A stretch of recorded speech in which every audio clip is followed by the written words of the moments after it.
بھی ہے جس کا نام تھا محمد بن ابو بکر۔ یہ صحابی جسم کا بڑا بھارا تھا، موٹا تھا جسم کا۔ نبی کریم صلی اللہ تعالی علیہ وسلم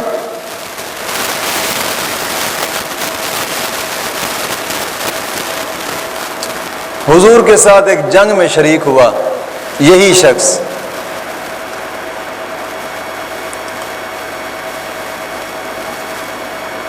اور ایک جگہ پہ جا کر راستہ میں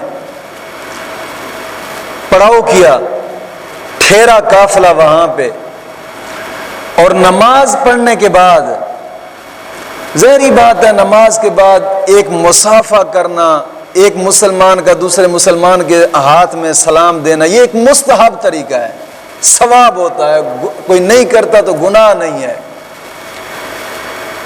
ایسے ہی نماز کے بعد صحابہ کرام مصافحہ کرنے لگے، اور اس صحابی کا حضور کے پاؤں کے اوپر پیر آ گیا۔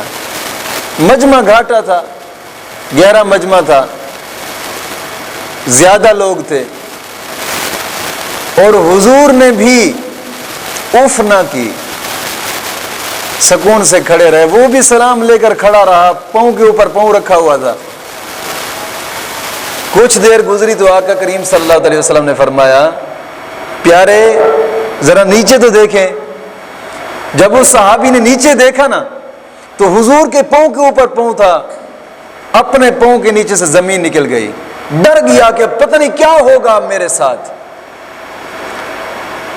حضور کو تکلیف دیا، رب کا پیارا رسول ہے، ان کو تکلیف دی، کہیں رب کی طرف سے مجھ پر کوئی عذاب نہ نازل ہو جائے۔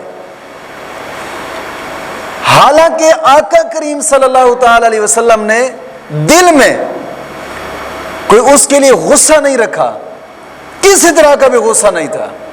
اور یاد رکھیے گا وہ صحابی تھا، تھوڑی سی تکلیف دل میں محسوس کر لی، یار پتہ نہیں حضور کو کتنی تکلیف ہوئی ہوگی، کہیں مجھ پر کوئی رب تعالیٰ کی طرف سے کوئی عذاب نہ نازل ہو جائے۔ اور یاد رکھیے گا صحابہ پیار کرتے تھے۔ اب ہم بھی ہیں کہ جس کے بارے میں آقا کریم صلی اللہ علیہ وسلم نے فرمایا کہ میرا امتی جب داڑھی کے اوپر اس طرح مارتا ہے نا تو میرے دل پر اس طرح پھرتا ہے، مجھے اتنی تکلیف ہوتی ہے۔ اب ہم خود سوچیں کہ ہم کتنا حضور کو تکلیف دیتے ہوں گے۔ وہ تھوڑی سی تکلیف تھی، حضور نے محسوس تک بھی نہ کیا، لیکن وہ ڈر گیا کہیں یار رب تعالیٰ کی طرف سے کوئی عذاب نہ نازل ہو جائے۔ بس اتنا دل میں خیال کیا۔ جا رہے تھے جناب علی، جنگ سے واپس قافلہ گزرا، واپسی ہوئی، شام کے وقت ایک علاقہ تھا، وہاں علاقہ میں جناب علی جا کر ٹھہرے۔ جب ٹھہرے نا خیمے لگ گئے، ہر صحابی اپنے اپنے خیمے میں چلا گیا۔ وہ بھی ایک خیمے کے ایک کونے میں بیٹھ کر نا تو پوری رات روتا رہا کہ بھی یار کیا ہوگا میرے ساتھ، کہیں کوئی عذاب نہ نازل ہو جائے کہ میں نے رسول اللہ کے پاؤں کے اوپر اپنا پاؤں رکھ دیا۔ اور حضور کو ظاہری بات ہے کوئی تکلیف محسوس ہوئی کو ہوگی تو حضور نے فرمایا میاں نیچے دیکھو، تکلیف ہوئی ہوگی۔ ساری رات روتا رہا، روتے گزری۔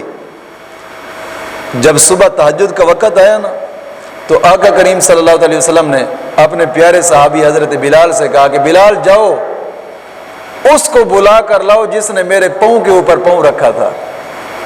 صبح کا وقت تھا، جب حضرت بلال گئے نا تو سارے صحابہ تہجد کے وقت اس وقت سوئے ہوئے تھے، لیکن وہ جاگ رہا تھا اور رو رہا تھا، زاروں قطار روتا رہا پوری رات۔ جب بلال گئے نا اس کے کندھے کے اوپر ہاتھ رکھا، اس نے اوپر دیکھا تو حضرت بلال تو بلال نے کہا کہ آپ کو رسول اللہ بلا رہے ہیں۔ پھر مزید وہ کانپنے لگا کہ یار کہیں میرے خلاف کوئی جناب علی آیت تو نازل نہیں ہو گئی عذاب کی، پتہ نہیں کیا ہوگا میرے ساتھ۔ حضرت بلال نے کہا کہ آپ کو حضور بلا رہے ہیں۔ کانپتا کانپتا آیا، آگے بلال ہیں اور پیچھے وہ صحابی ہے۔ آیا جناب علی، جب سامنے کھڑا ہوا نا تو آنکھیں نیچے تھیں۔ حضور نے فرمایا روتا کیوں ہے؟ کہتا ہے حضور آپ کے پاؤں پر میرا پاؤں آیا تھا اور آپ کو تکلیف ہوئی ہے، ظاہری بات ہے آپ کو تکلیف خود رب کو تکلیف ہے۔ حضور مجھ سے غلطی ہو گئی ہے، زاروں قطار ہو رہا ہے۔ حضور نے فرمایا ارے سن، بات یہ ہے میں نے تجھے اس لیے بلایا ہے، وہ جو جنگ ہم فتح ہو کر جنگ سے آئے نا تو مال غنیمت بہت سارا تھا، اور جب مال غنیمت تقسیم ہوا تو رسول اللہ صلی اللہ علیہ وسلم کے حصہ میں 70 اونٹ آیا مال غنیمت کا۔ حضور نے فرمایا یار تجھے میں نے اس لیے بلایا ہے کہ یہ جو 70 اونٹ ہے نا یہ تجھے دینا تھا۔ وہ کہنے لگا یا رسول اللہ میں نے نہیں لینا، مہربانی فرمائے مجھے وہ غلطی معاف کرے۔ زاروں قطار رونے لگا اور چیخیں مارنے لگا۔ حضور نے فرمایا ارے بات سن، تجھے معافی تب ہوگی جب یہ 70 اونٹ لے گا، تب تجھے معاف کر دیا جائے گا، یہ شرط ہے اس معافی کے ساتھ۔ بات یہ ہے کہ رسول اللہ کا پیار دیکھا جائے امت کے ساتھ۔